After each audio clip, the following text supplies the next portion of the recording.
क्या बेचने जाता है? जीवन बीमा। एक मुर्दा जो है दूसरे मुर्दे को जीवन बीमा। हम चलते भी हैं, कस्टमर के ऑफिस के अंदर एंट्री भी मारते हैं तो हमारा कुछ आवाज आता नहीं, इतना मतलब तो कस्टमर भी सोचता है यार मैं भी मरा हूं, ये और एक मुर्दा आ गया, तो आपको रिजल्ट क्यों नहीं आता है? बिकॉज ऑफ दैट कि हमारा एटीट्यूड इटसेल्फ इज रॉन्ग। तो हम लोग जब तक ये एटीट्यूड को ठीक नहीं करेंगे, जब तक हम इस बिजनेस को रियली उस श्रद्धा के साथ, उस रिस्पॉन्सिबिलिटी के साथ, वो कमिटमेंट के साथ अगर हम नहीं करेंगे, हमको कस्टमर लॉयल्टी लैडर जो है हमारे लाइफ में कभी भी नहीं होगा। Now let's see what are the truths. The first truth is it costs 5 times to acquire a new customer then sell an existing customer. ये तो मतलब सबको पता ही है that it takes 5 times. Generally क्या होता है, नया नया कस्टमर हम ढूंढते जाते हैं और नया कस्टमर ढूंढने की जरूरत नहीं है दोस्तों, अगर वही कस्टमर को बार बार अगर हम बेचते हैं, इंश्योरेंस बेचते हैं तो जरूरी नहीं है। एक कस्टमर कहा जाता है कि एक जिंदगी में एक कस्टमर आपको 250 पॉलिसीज दे सकता है, 250 पॉलिसीज एक कस्टमर अपने लाइफ में दे सकता है। एंड एक कस्टमर के पास 250 इन्फ्लुएंसेस होते हैं। This is an international study जो की गई है कि एक कस्टमर, एक कोई भी इंसान है, उसके इन्फ्लुएंस एक सर्कल्स होते हैं और वो सर्कल का जो इन्फ्लुएंस है वो 250 है। So therefore 250 influences, अगर वो खुद 250 पॉलिसीज ले सकता है, उसके 250 और अगर इन्फ्लुएंसेस है तो दोस्तों आप देखो कि कितना पॉलिसीज, कितनी इंश्योरेंस आप एक लाइफ में आप उनका कर सकते हैं। आपने अभी एक कस्टमर को जब आपने बेचा तो ऑटोमेटिकली क्या है कि उस आपका खुद का सेलिंग हो चुका है, अभी आपको सिर्फ पॉलिसी बेचना है। सेकेंड पॉलिसी जब आप बेचेंगे, you don't need to sell yourself, already you have sold, but the customer जो है वो आपके आफ्टर सेल्स जो प्रॉमिसेस आपने कहे हैं, जो प्रॉमिसेस आपने कस्टमर को दिए हैं, वो प्रॉमिसेस अगर आप उसको निभाते नहीं है तो देन क्या होगा कि आपका कस्टमर लॉयल्टी लैडर नहीं होगा। There is a situation to make a sale for the customer every 3 years. Same customer, अगर हमारा 2008-9 में एक कस्टमर को अगर हमने बेचा है तो उसी कस्टमर को 2 या 3 साल बाद फिर से हम और एक पॉलिसी बेच सकते हैं। और ऐसा अगर हम कंटिन्यूअसली ट्रैक रखेंगे तो क्या होगा कि आपका बहुत सारा बिजनेस हो सकता है। दोस्तों और कहीं दूर जाने की जरूरत नहीं है, कस्टमर को जो वादे हमने दिए हैं वो अगर हम निभाते हैं, वही कस्टमर को रेगुलरली हम विजिट करते हैं। आज मैं आपके सामने एक नया प्रोसेस आपको बताने वाला हूं जिसका नाम है CRM, कस्टमर रिलेशनशिप मैनेजमेंट, जो हम नॉर्मली हमारे ट्रेनिंग बैचेस में करते हैं। तो वो मैं आपको बताऊंगा और वो अगर आप इंप्लीमेंट करते हैं तो डेफिनेटली आपका कस्टमर लॉयल्टी लैडर जो है वो जरूर होगा, बट उसके लिए आपको CRM करना होगा। So this is one of the truth which is there. Most agent have prospecting problem even after MDRT भी किया है तो भी अक्सर क्या है कि किसके पास मैं जाऊं, ये बहुत सारे एजेंटों को ये तकलीफ आती है। Why do customers leave? एक सर्वे किया गया था कि कस्टमर एक कंपनी को या एक इंडिविजुअल को, एक एजेंट को छोड़ के क्यों जाते हैं, तो वो कहा जाता है 69% फॉर पुअर सर्विस, या जो एक्सपेक्टेड लेवल ऑफ सर्विस था उससे सर्विस अगर कम मिलती है तो वो चले जाते हैं। 69%, जो वेरी वेरी इंपॉर्टेंट है।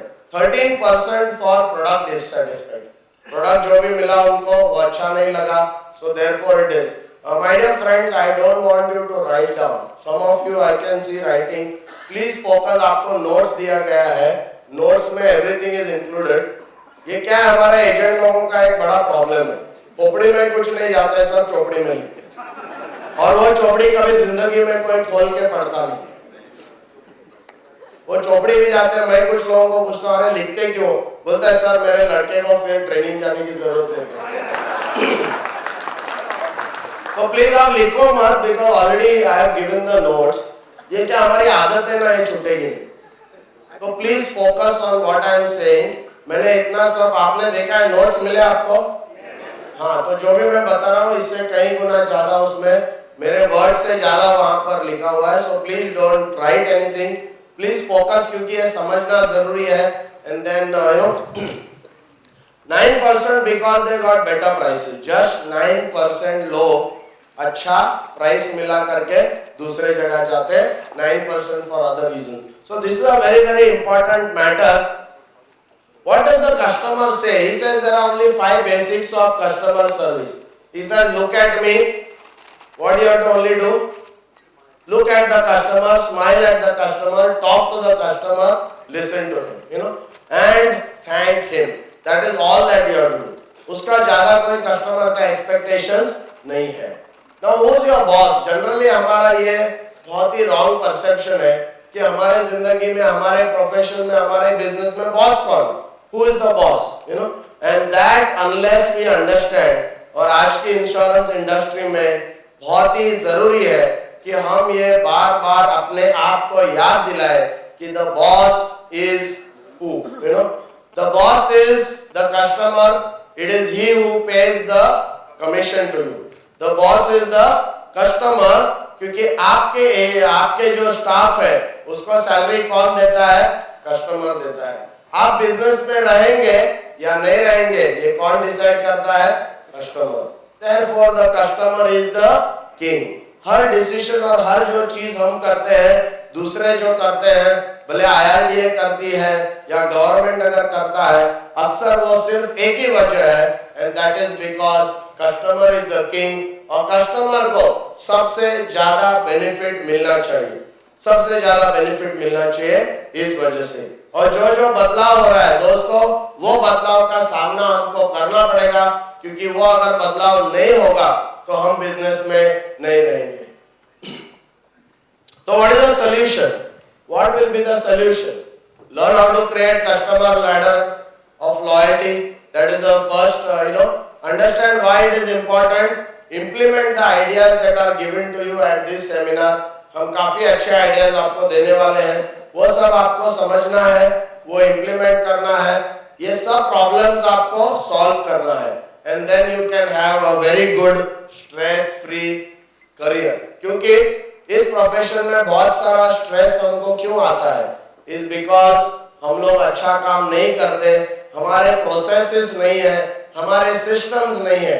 मैं आपको काइजन के बारे में बताऊंगा कि जापान में मैनेजमेंट का एक सिस्टम है जिसका नाम है काइजेन. काई मतलब कंटिन्यूअस, जेन मतलब इंप्रूवमेंट. तो कंटिन्यूअस इंप्रूवमेंट हमारी सर्विसेज में, हमारे सेल्स में, हमारे कस्टमर का जो अप्रोच है, वो हर एक चीज में अगर हम लोग कंटिन्यूअस इंप्रूवमेंट अगर नहीं करेंगे तो फिर क्या होगा कि हम लोग बिजनेस से बाहर हो जाएंगे. फिर हमको ऐसे साल हमको मरते रहना पड़ेगा प्रोस्पेक्ट्स को ढूंढने के लिए. Now let us learn how to create the customer loyalty ladder. Okay, what is the customer loyalty ladder? मैं आपको बताऊंगा कि आप जब इंश्योरेंस बेचते हो तो कस्टमर जो है एक लैडर के ऊपर अलग अलग स्टेप्स पे आगे जाते रहता है. वो स्टेप्स क्या है और वो स्टेप्स आगे जाने के लिए क्या करना पड़ेगा, वो सब हम लोग अभी देखेंगे. कस्टमर के बारे में काफी लोगों का विचार कुछ अलग होता है, बहुत सारे लोगों का अलग होता है. लोग सोचते हैं कि कस्टमर जो है उसको थोड़ा सा दिमाग नहीं है, वो सोच नहीं सकता है. But please remember my dear friend, customer जो है जो भी कर रहा है, customer is always right and he is the person who will decide whether we are in business or not. I will just give you a very small example of somebody who is one of my customer. वो मेरा life insurance का customer है, but general insurance भले मैं करता हूँ, उसका जो जनरल इंश्योरेंस का काम है वो एक मिस्टर भट्ट करके एजेंट है, उनके पास है. अब क्या हुआ कि ये जो भाई साहब कस्टमर है, इनको एक गाड़ी खरीदनी थी स्विफ्ट. तो वो गए डीलर के पास गाड़ी खरीदने के लिए और सब मतलब उनको परफॉर्मा इनवॉइस ये वो सब दे दिया. उसके बाद उसमें उन्होंने देखा कि इंश्योरेंस की रकम लिखी हुई थी. तो उन्होंने जाके वहां रिक्वेस्ट किया कि सर ये इंश्योरेंस का जो रकम है वो आप डिलीट कीजिए, क्योंकि मेरा इंश्योरेंस का एजेंट ये काम करेगा, आपको इसमें इंक्लूड करने की जरूरत नहीं है, आप मेरे को सिर्फ कार दीजिए, इंश्योरेंस का काम मैं कर.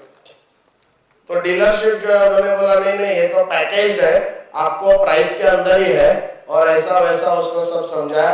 उन्होंने बोला दोस्त I don't want this insurance, आप इसको निकालो, अगर आप इसको निकाल के मेरे को कोई डिस्काउंट दे सकते हो तो ठीक है, अदरवाइज मुझे कार ऐसे ही दे दो।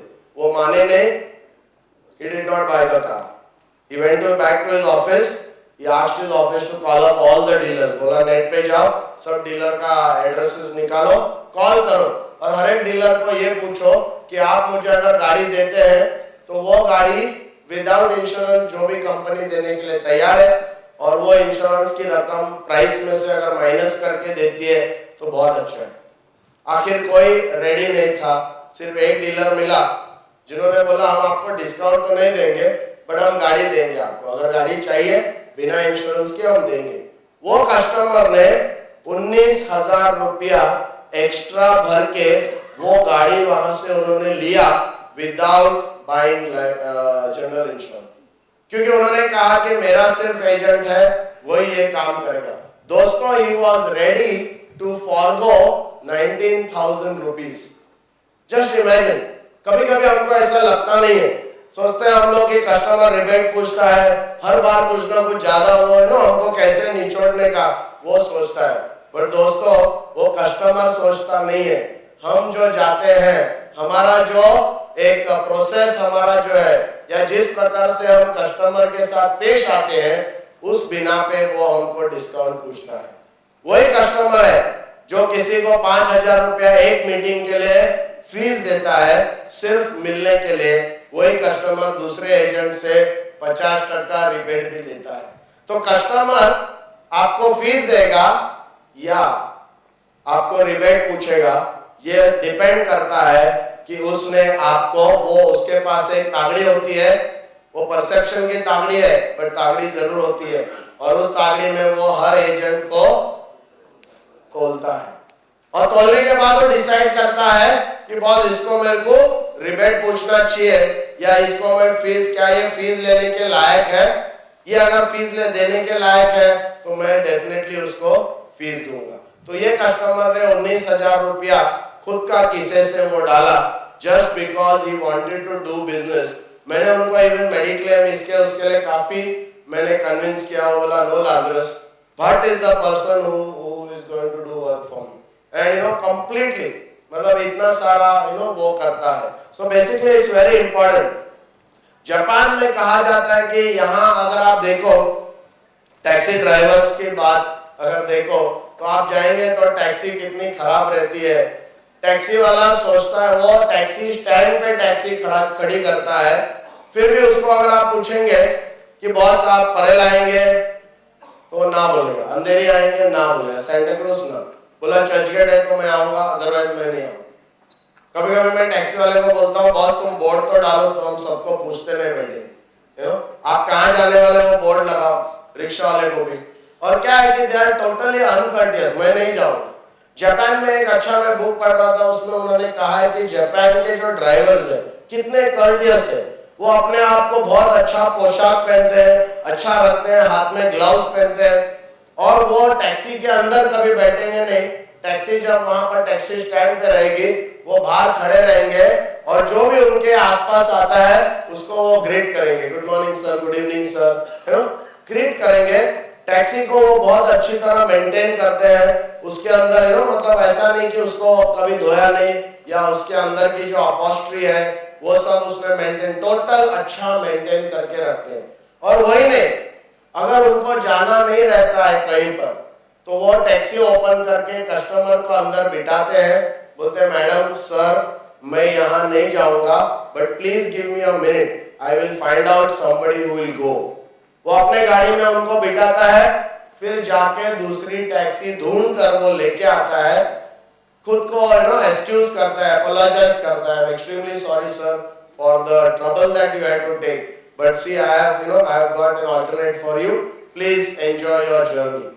तो बेसिकली क्या है, पॉइंट ऑफ कांटेक्ट जो है, पॉइंट ऑफ कांटेक्ट जो है उसको मोमेंट ऑफ ट्रूथ बोलते हैं, कि जिस समय पर हम कस्टमर के कांटेक्ट में रहते हैं वो जो हमारा जो वक्त है वो वक्त मोमेंट ऑफ ट्रूथ, मतलब वहां क्या होगा, कस्टमर आपके बारे में क्या सोचेगा, वो सब वहां पर डिसाइड होता है। और ये जो जापानीज ड्राइवर है, ये लोग बहुत ही बढ़िया एक्सपीरियंस देते हैं at the moment of truth.